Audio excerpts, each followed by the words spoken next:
Hi everyone.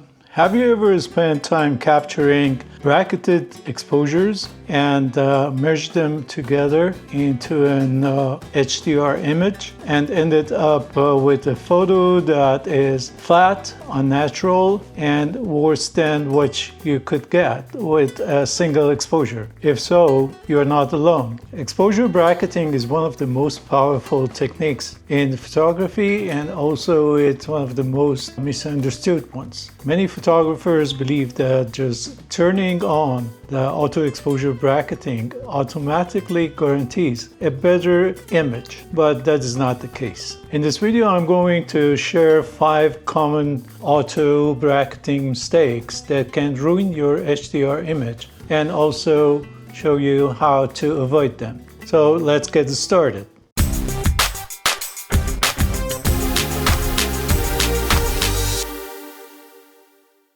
Mistake number 1 is using auto exposure bracketing when it's not needed. This is probably the most common mistake.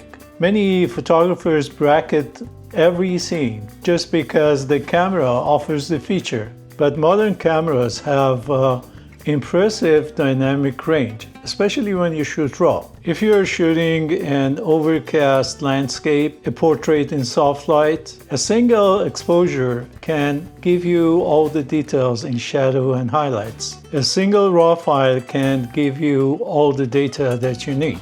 In these situations, bracketing creates extra files, increases your editing time, and also complicates your workflow unnecessarily. My advice is that before enabling bracketing, ask yourself, does this scene exceed my sensor's dynamic range or not? Just by looking at your histogram, you can figure it out. If you're not clipping highlights or crushing the shadows, bracketing may not be necessary. Save bracketing for the scenes with truly extreme contrast.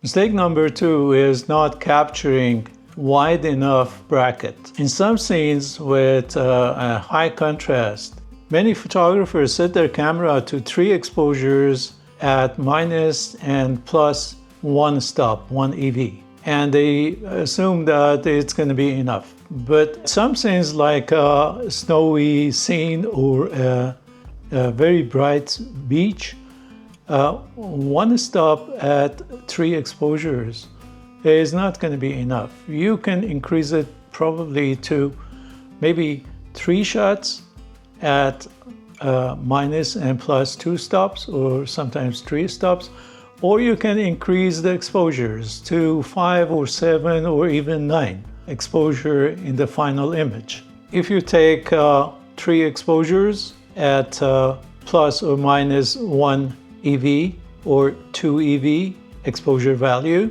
and you are still clipping the highlights, then you have to increase the number of the exposures, or you can go with the higher EVs, like maybe 2 or 3. And don't forget that if you're clipping highlights in those exposures, no HDR can bring them back, and they're going to be gone forever. For moderate contrast, maybe 3 exposures at plus and minus 2 EV exposure values might be enough. But for extremely contrasty scenes, you can increase the exposures to 5 or 7. For example, if you're shooting 5 exposures at plus minus 2 EV, so your exposures are going to be minus 4 EV, minus 2, 0, which is the normal exposure, plus 2 EV, and plus 4 EV.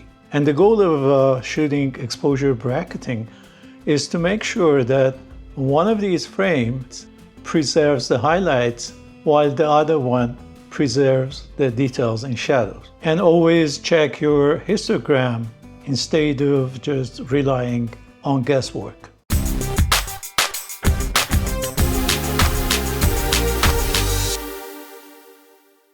Mistake number 3 is hand-holding your camera when a tripod is available.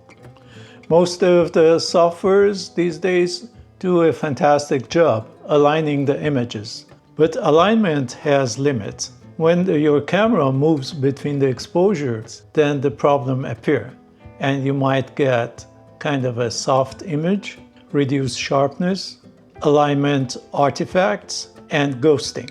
And these problems are going to be magnified when you are using telephoto lens, long exposures, and also landscape photography. Whenever is possible, use a tripod. There are times when you don't have a tripod with you and you have to shoot handheld. Then use continuous high-speed shooting so the bracket sequence is gonna be completed faster and the chance of the camera movement between the exposures are gonna be reduced. The less movement between the shots, it's gonna guarantee a better final image.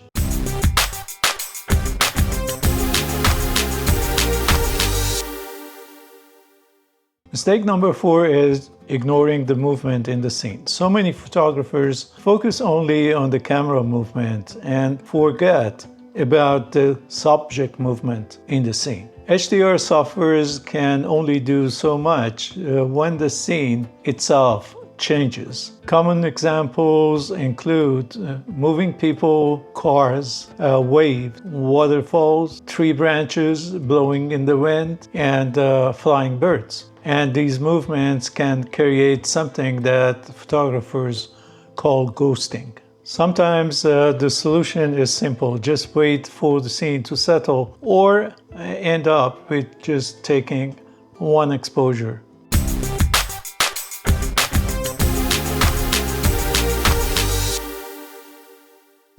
Mistake number 5 is creating over-processed HDR image, and this is the most visible HDR mistake. You capture a beautiful scene and you merge them together to produce HDR, then you push all the sliders to the maximum and you ruin your image. And suddenly shadows become unnaturally bright, colors are oversaturated, hollows appear around the trees and buildings, and the image looks artificial.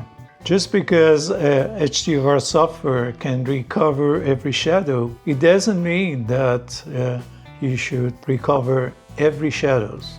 Our eyes naturally expect some shadows to be dark. Good HDR processing can enhance the image while maintaining realism. I strongly recommend when you are creating HDR image, just walk away for 5, 10 minutes, 15 minutes and come back to your editing software and take another look. And maybe you realize that you are over-processing it. The best HDR images just don't look like HDR at all. They simply look natural and well exposed.